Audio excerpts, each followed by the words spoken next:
A day that began with the promise of travel and reunion ended in unimaginable tragedy. Today, June 12, 2025, an Air India flight met with a disastrous fate.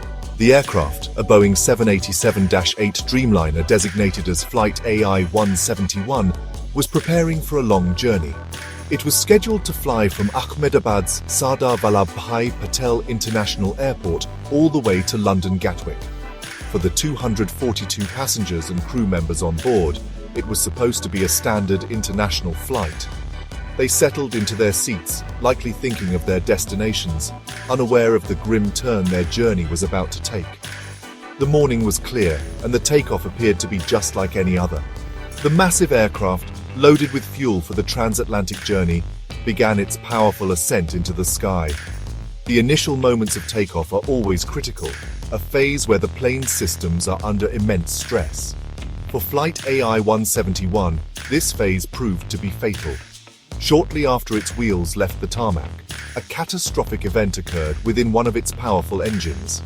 According to the first reports coming from sources at the airport, the plane experienced what is being described as a complete failure of the engine. This wasn't a minor issue. It was a sudden and total loss of power from a vital component, a pilot's worst nightmare materializing in the sky. For an aircraft as large as a Dreamliner, losing an engine so soon after liftoff is a dire emergency. The plane had only just begun its climb, struggling to gain the necessary height and speed to establish a stable flight path. The loss of thrust would have been immediate and dramatic, causing the aircraft to shudder and lose momentum. At this low altitude, the pilots would have had very little time and even less room to maneuver.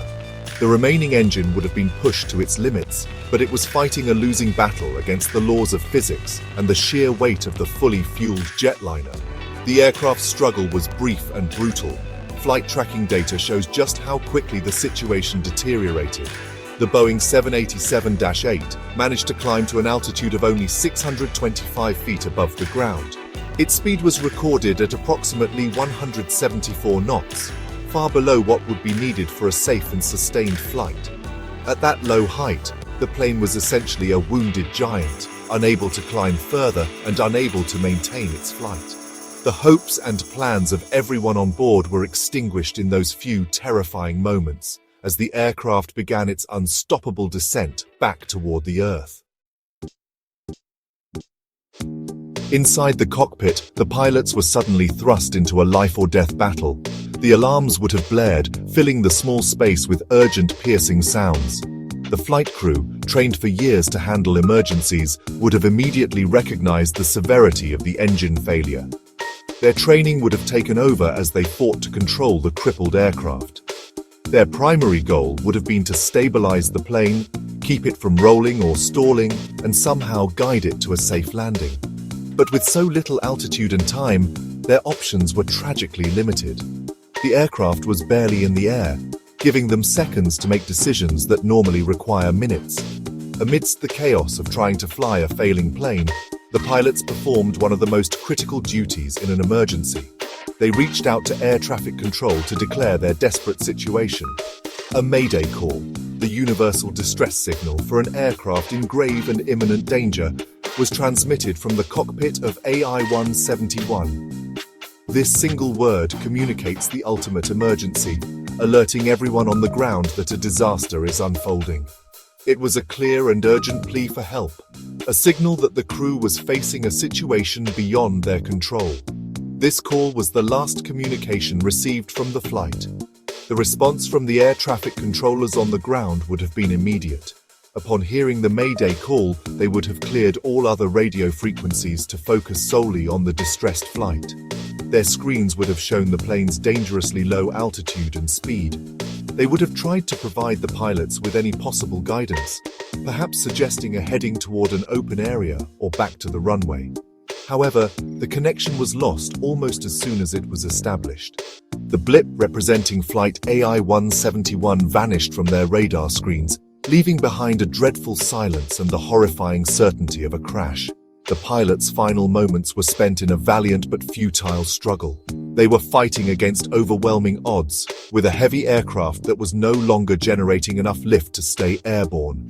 Every action they took, from trying to restart the failed engine to adjusting the controls to compensate for the lost power, was a testament to their professionalism and courage in the face of certain doom.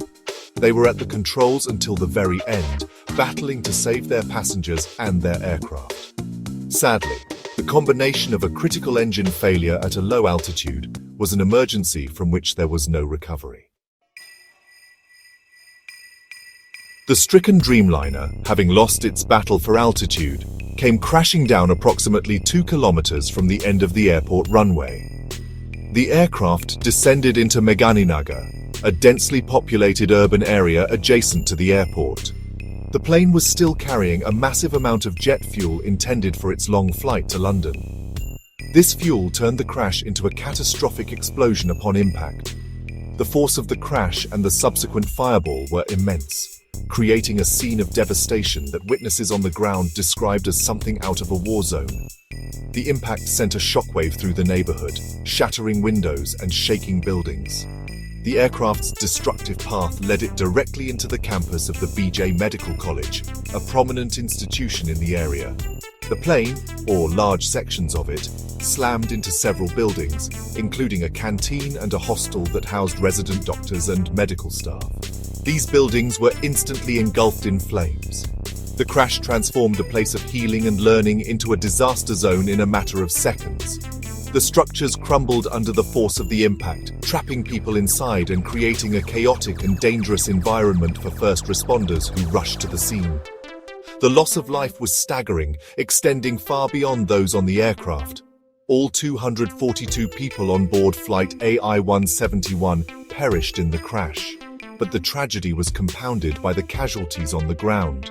The crash occurred in a busy area, and the impact on the medical college buildings meant that many resident doctors, staff, and visitors were in the direct path of the disaster.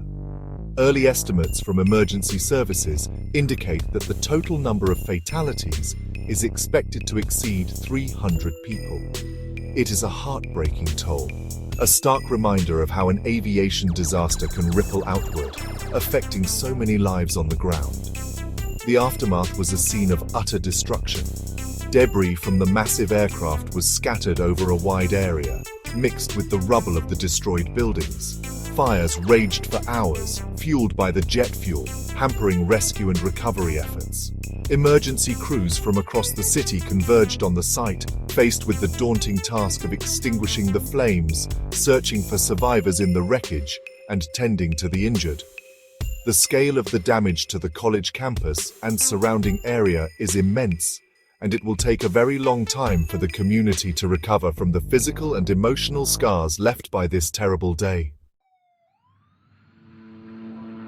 In the wake of such a devastating tragedy, the most urgent question is, why? The process of finding the answer has already begun. The Directorate General of Civil Aviation, India's primary aviation authority, has taken the lead in the investigation. They have immediately dispatched a specialized accident investigation team to the crash site in Ahmedabad. This team is composed of experts trained to meticulously comb through wreckage, recover crucial evidence, and piece together the final moments of a flight. Their work is slow, deliberate, and incredibly important for preventing future disasters. Their first priority is to secure the crash site. A key part of their investigation will be the recovery of the aircraft's black boxes. These are the flight data recorder and the cockpit voice recorder. Despite their name, they are painted bright orange to make them easier to find in wreckage. The flight data recorder captures thousands of parameters, from engine performance and altitude to the pilot's control inputs. The cockpit voice recorder captures all the sounds from the flight deck, including the pilot's conversations and the audible alarms. Together, these two devices will provide investigators with a detailed timeline of what went wrong and how the crew responded to the emergency. The investigation will be a collaborative effort. Because the aircraft was a US-made Boeing 787 Dreamliner, American authorities will also be involved. Boeing has already announced that it is offering technical assistance and support to the DGCA's investigation. Experts from the company will help analyze the wreckage, particularly the failed engine, to determine the root cause of the failure. Was it a manufacturing defect? Was it a maintenance issue, or was it something else entirely, like a bird strike? These are the questions that the Joint Investigation Team will work tirelessly to answer in the coming weeks and months. Finding the definitive cause of the crash is not about placing blame, it is about ensuring safety. The entire global aviation community learns from every accident. The findings from this investigation will lead to new safety recommendations, potentially affecting everything from engine design and maintenance procedures to pilot training protocols. For the families who have lost loved ones, both on the plane and on the ground, answers may bring some small measure of closure. For the rest of the world, those answers are essential to maintaining the trust we place in air travel and to making the skies safer for everyone.